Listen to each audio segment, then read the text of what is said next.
Let's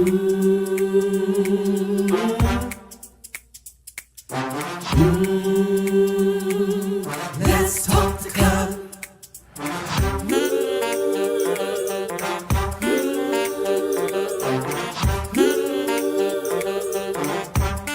One more thing, like, subscribe, and share.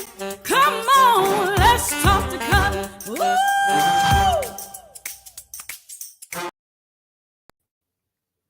Hey, good evening, everybody. It's Cutler here in the Let's Talk to Cutler broadcast.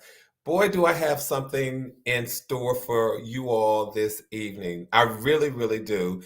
So before I get started, let me just go ahead and get some of the preliminaries out of the way. You are in for a treat this evening. I think it's a treat. I hope it's a treat. So I just want to encourage people that if you're stopping by my channel for the very first time, I'll give you an idea of what this channel is all about. What is this station about? Who is that guy? What is he talking about? What is he doing there?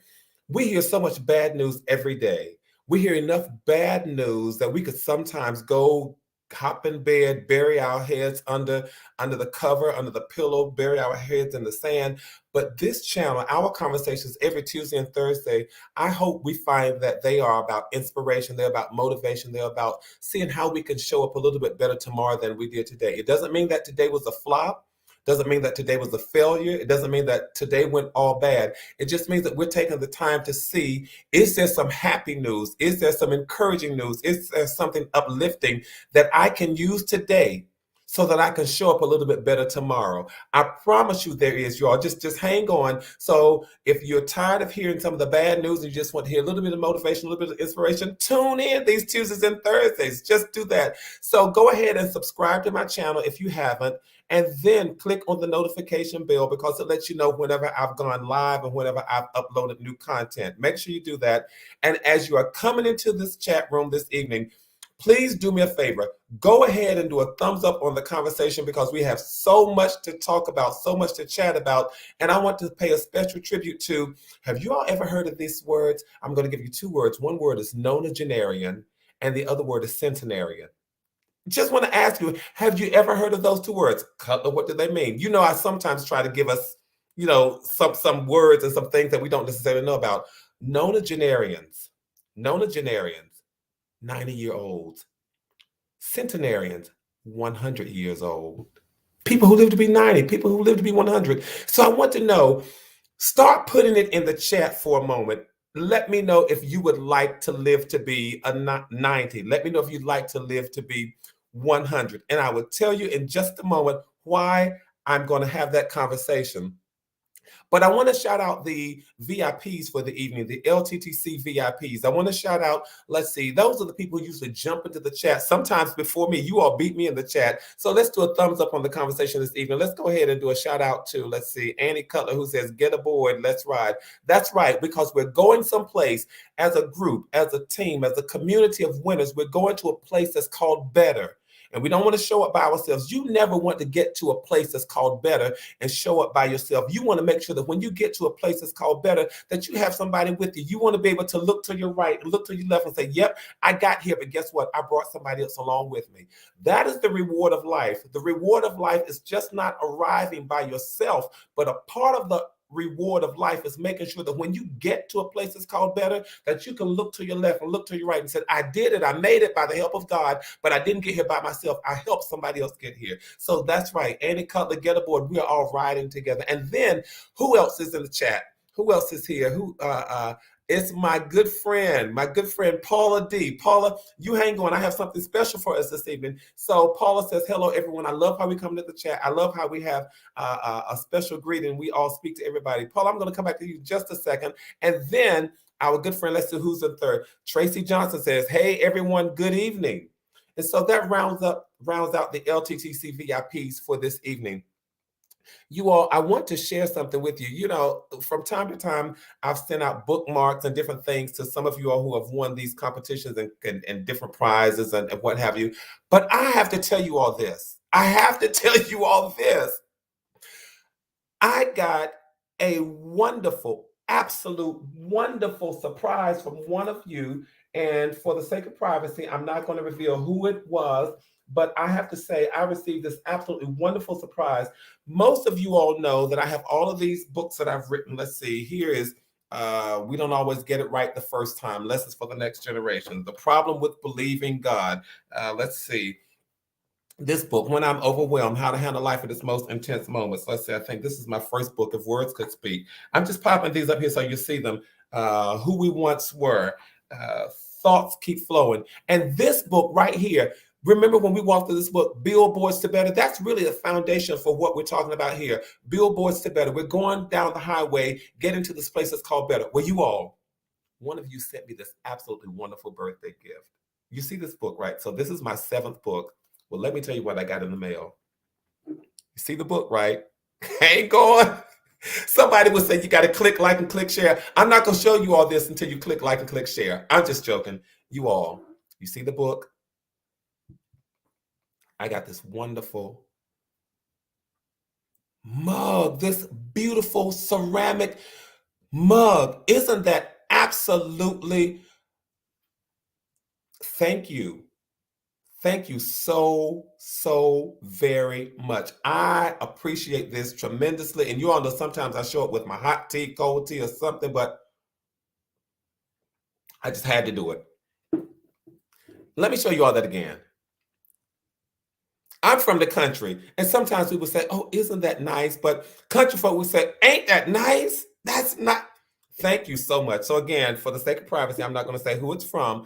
You know who you are, but thank you so very much. I definitely appreciate that. Yeah, it is beautiful. It is so beautiful, so thoughtful, so kind. My mother always said to me, "People don't have to be nice to you, so don't take it for granted."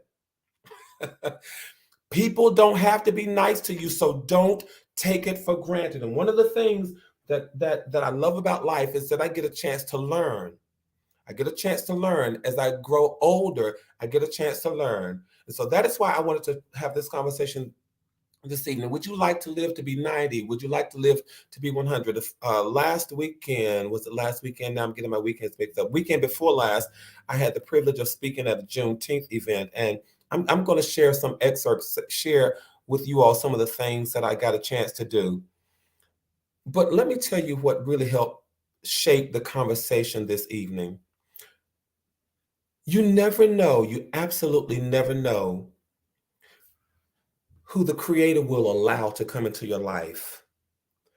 And one of the things that I've discovered, one of the things that I've learned is that we are more alike than we are different. So many times we look for differences because your skin complexion may be different than mine. You may be lighter or darker. You may be a different race. You may be a different gender. All of those things, and we look for differences. We look for things to separate us. We look for age disparities. We look for things to separate us rather than things that pull us together. And I've been privileged. I've been blessed to see so many generations ahead of me, and I've tried to learn from all of those generations. I've been blessed to know the generation of my great-great-grandmother, my great-grandfather, my grandmother who's still with us, my mother. And so I know all of those generations, and I've had the privilege of learning from all of them. So when I posed the question this evening, would you like to live to be 90 years old or 100 years old? And if you live to be that old, what will you learn? What will you learn? So I want to pay a particular tribute. I want to pay a special tribute because watching this evening, you all, watching this evening, there is a centenarian. One of our friends, Paula D., her mother turned 100 years old. Her mother turned 100 years old. And again, for the sake of privacy, I won't call her name, but her first name is Miss Evelyn. Miss Evelyn turned 100 years old. And when I heard, Paula, that your mother was turning 100 years old, I know some of the people that you know, and I know someone who was going to be at that celebration. And while I could not get there, I wanted to send something, Miss Evelyn, as you're watching, I wanted to send something just for you.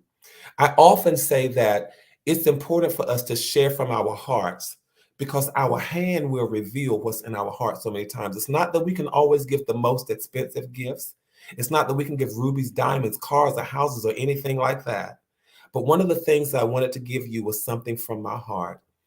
One of the gifts that God has given me is the gift of writing, the gift of poetry. And as you now know, I sent that by way of our friend to you. I want to read for you all the poem, the gift that I wrote for Miss Evelyn.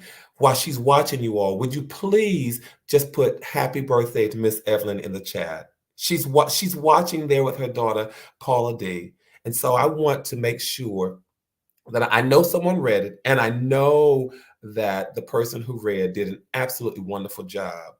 But you all, I wrote this poem for Miss Evelyn, who is 100 years old. And on the occasion of her 100th birthday, I wrote this poem that was titled, I've Seen Some Things.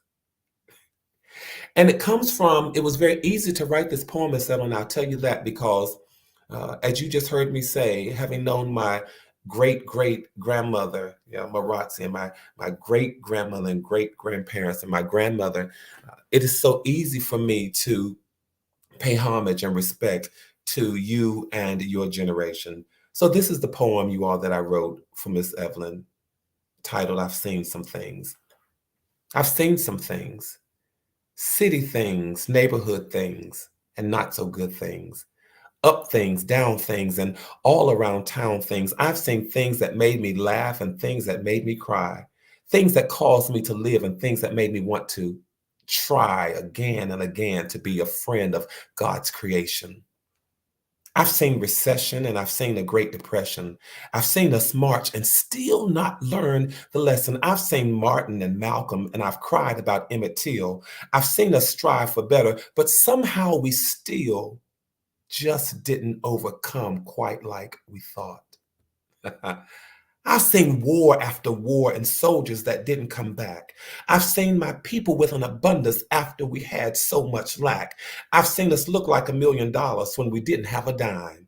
I've seen us forget where we came from and disrespect the gift of time that never seemed to be on our side. I've seen us hold our heads up when they changed our names. I've seen us despise despite all of our fame. I've seen us beam with great pride when we thought we were at our best. I've seen us in those moments still considered less, even after we walked from the field to the hill. I've seen buildings that crumbled and markets that crash. I've seen struggles that lingered and pain that didn't pass, but I've seen treasures abounding with each blessed day. I've seen trials that ended because God made a way too many for me to count. I've seen the generations of people that I thought I would never know. I've seen the seeds of my ancestors from so long ago. I've seen days filled with laughter and decades of good cheer. I've seen moments filled with magic. I've watched love conquer fear over and over and over again. I've seen black turn to gray and gray turn to white. I've seen what was once called wrong somehow be made right. I've seen all kinds of inventions and humans in outer space. But the greatest thing I've ever seen is God's amazing grace. What a beautiful sound that still brings me to tears. I've seen about 100 years.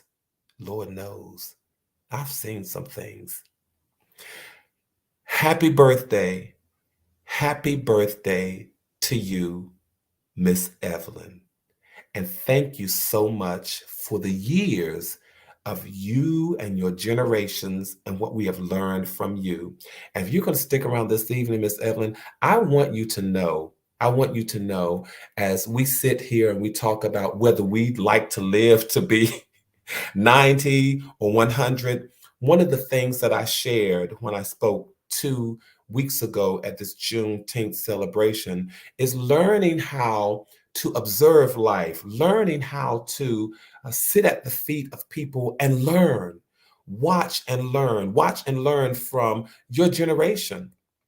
And so While you've seen some things, you've given us the privilege of learning some things. One of the things that I share that I have learned, that we have learned, is this. Even in terms of that Juneteenth celebration, one of the things that I know and one of the things that I've learned is the failure to acknowledge our struggles publicly doesn't mean that we don't celebrate our strengths privately. This is something that I shared when I was talking at the Juneteenth celebration, because one of the things about us that we've learned because of your generation is that we have learned how to celebrate the strength of a man who, although he was targeted and ripped from his family, still somehow manages to be the cornerstone of his community when he steps out of his house. We've learned from your generation, from the generations of 90s and 100-year-old people, and my grandmother is still with us, and she's in that generation, and so many others. If you all know people who are in their 90s and close to 100, just feel free to pop their name in, because this is a tribute to them this evening. What are the things that we've learned from that generation? We've learned how to celebrate not only the strength of a man, but we've also learned how to celebrate the strength of a woman who can take green leaves, cornmeal, and the scraps from a pig and produce a gourmet meal that's now sought after in restaurants throughout the world. Those are the things that we've learned. We've learned how to not only celebrate the strength of a man and the magic of a woman, but we've also learned how to celebrate the tenacity and the ambition of little boys and little girls who had the audacity to dream, and not just to dream, but to manifest and somehow become. This is what we've learned because of our 90-year-olds, our 100 years old, and even our 80 years old. We've learned a few things. And may I say to you, I've learned a few things. I've learned that having a few more liberties and a few more privileges does not necessarily make people free. Because if your soul is still entrapped by fear and hatred and intimidation, you're not free. You're no more free than I am. I've had the privilege of sitting at my ancestors' feet, and I've learned what perseverance looks like in the face of adversity. And in the face of disrespect, I've learned from your generation how to maintain dignity. I wish we could teach that to generations that are yet to come after me. So this evening is a tribute to the 90-year-olds and the 100 years old, because there are things that we are yet learning, things that we've learned and never got a chance to tell them. How many of us would agree that we've learned to speak when necessary, but also to appreciate the fact that some of our greatest strength is demonstrated in silence? We've learned things and we never got a chance to say thank you to the people who taught us those things. We've learned from those who are in their 80s and 90s and now 100. We've learned and we've been reminded what the sacred scripture really means when it says, having done all to stand, keep standing. We've learned it, Miss Evelyn, from your generation. And we are reminded. I don't know if I'll be here 1800 seconds tonight or not, but I'm telling you, we are reminded from people like you. Just hang on, hold on, because God will give us moments that truly are magical.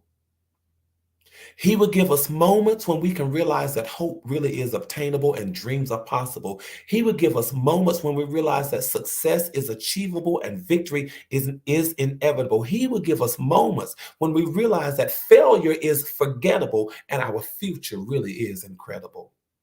We've learned that from watching you and your generation. Thank you. And we are indebted to you. We are indebted to your generation because you remind us to refuse to let people stifle our goals, refuse to let people dim our lights, and refuse to let people silence our voices or assassinate our dreams. These are things that we've learned from the 90 and the 100 years old. We are indebted to that generation. And I'm thankful. Both of my mother's parents are still living in their 90s, and there are things that we're still learning from that generation. How many of you all would love to live to be 100, would love to be 90? And how many of you still have people in your life who are in their 90s and knocking on 100 door, that 100 door? We may not all have the blessing and the blessed testimony of our friend Paula D, but just to have someone who's just really knocking on that door. What a blessing. What a blessing. Just yeah, so if you know people who are in their 90s, close to 100, just feel free to just go ahead and drop their names in the chat. And we certainly pay respect, great respect to them. I want to share, since I'm in this poetic mode, I think I want to share, may I share a couple of things with you all? Let's see. Oh, I see these wonderful names. And so, yes, let's salute. We salute um, my grandmother Eunice, Miss Mabel, cousin Christy Bell, absolutely. Miss Bernice, Miss Hazel. T. Cutter says both of those are her grandmothers who are in their 90s. We salute them. And I know some of you personally, and so some of you have had parents, mother and father, to live in their 90s, who are no longer with us today in physical form, but they're still living in our hearts, they're living in our souls, they're living in our minds. And so we pay tribute to them today. All right. I want to do a couple of other things. I'm usually here for 1,800 seconds, and so let me see if I can stick it out and share just two more poems. I have one poem in addition to that one that says I've seen some things. I have another one that I'm going to share with you all. Let's see. I was talking with someone earlier today. Aunt Corinne, Linda Martin says, Aunt Corinne, yes, Aunt Corinne, who's now 95, who just celebrated that 95th birthday not very long ago, if I remember. Yes. Let's pay tribute to them. Let's pay respect to them. Let's, be thankful.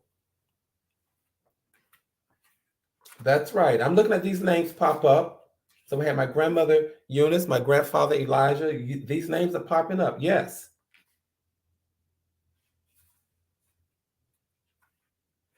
When we can learn to appreciate that generation, when we can learn to appreciate the lessons that we've been blessed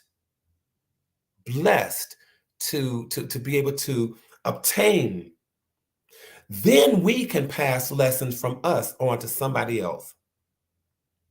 This is what it means to love your neighbor as yourself. It means that I'm loving my 90-year-old neighbor, my 80-year-old neighbor, my 100-year-old neighbor so much that I want to get the lessons from them and pass it on to somebody else.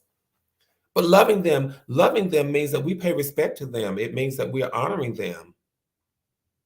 It means that we're liking and loving them. I want to share two other poems with you, and this is how I'll close since I'm just feeling poetic. All right, it always tickles me whenever people participate in my journey. And this is participating in my journey. I cannot tell you how this made my day. Can't tell you how this made, y'all see, I'm all grins. We would say back home, grinning from ear to ear. Absolutely. Absolutely. All right. Tracy put in the chat, Miss Teresa, 92. We pay respect to you. God bless all of you all. God bless all of you. All right, two more poems. I'm going to read an old poem that I wrote, one of the very first ones that I wrote years ago. I mean years ago, you all. I'm trying to see how long ago I wrote this poem. Almost 20 years ago, I wrote this poem. It's called I Like Me. And it says, I'm uniquely me and distinctly me. I find nothing wrong with me usually. I can laugh at me and cry for me. I can chuckle with me and giggle in spite of me. I even dance with me and sing for me. I would offer you me, but today I'll give me to me because right now I'm the only me that I have and I really want to keep me. I chuckle at that. I decided to share that, you all, because earlier today, this chair that I'm sitting in, it rolls. And I got ready to sit down in this chair and I sat on the tip of it and it rolled behind me. and I ended up not sitting in the chair, but I sat on the floor. And I laughed. It wasn't one of those I laughed. It was a belly roll. I laughed so hard, and I realized we have to make sure that we just don't take ourselves so seriously. Learn how to laugh at life. Learn how to enjoy life. Laugh at yourself, enjoy life. Tracy, I mean, I hit the floor. I hit the floor. And what would have been embarrassing about it was the fact that I was on FaceTime. I was on FaceTime with my oldest brother and one of my and my so I said one of them, yes, I was on FaceTime with my oldest brother and my sister-in-law. You all, and my sister-in-law said, "What was that?" She heard all the noise, and I said, "I just hit the floor." Because when I hit the floor, there's a table behind me. It's a glass table. The glass just, thank God the glass didn't break. But everything, it was loud, and I just started laughing. And then this is all they could see. When I got up off the floor, this is all they could see. They saw me getting up off the floor like this, and I was laughing. Sometimes you just have to laugh. So I do like me. I like me. I want to share one more poem with you all as we get ready to go. Miss Evelyn, thank you so much for joining us this evening. If your schedule allows, please come back and join anytime that you want. God bless you. Thank you so much for being a model for us to learn patience, to learn perseverance, to learn dignity, to learn what it means to hold on, to learn what it means to endure, to learn what it means to put up with when you don't feel like you have to or that you should. Thank you for teaching us all of that. Thank you for reminding us what it looks like and what it means to trust God with the years. God bless you. I'm going to close out with one more poem. All right, this poem, and I suspect that the gift of being a poet is that I'm quickly able to copyright all of my work, so I don't mind sharing it with you. This poem is called Not So Much About Me. I tell you, we have to learn to give from our hearts. We have to love our neighbors, and it's not always about us. So this one is called Not So Much About Me. I don't hate me or despise me. I don't cover or disguise me. I don't avoid me or neglect me. I don't belittle or disrespect me.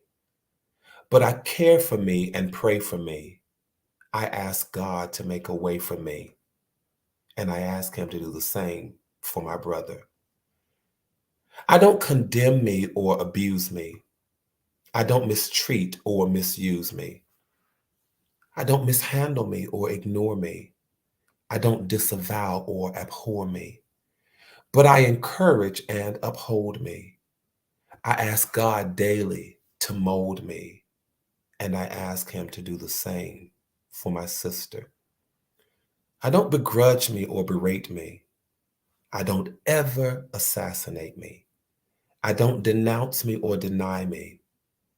I don't ever try to crucify me.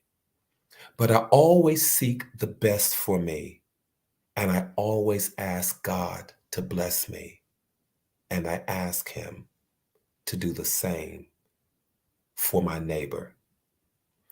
Thank you all so very much. Thank you so very much for tuning in, for joining, and let's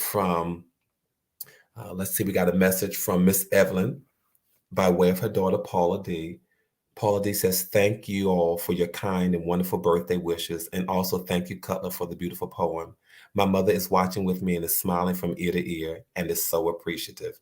Let's see. Well, you're most welcome. You deserve it. And we have one more, let's see, in her 90s, Miss Queen Hudson. So you all listen.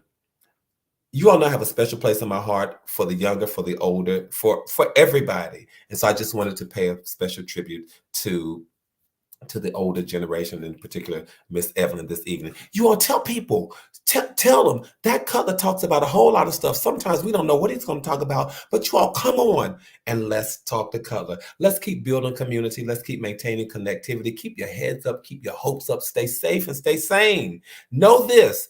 Please know this, that from my heart to yours, there is and always will be so much love. If you want any of my books, go on over to Amazon and search for them and search for GB Cutler, Gregory Brad Cutler. They're out there. Until the next time, good night, everybody.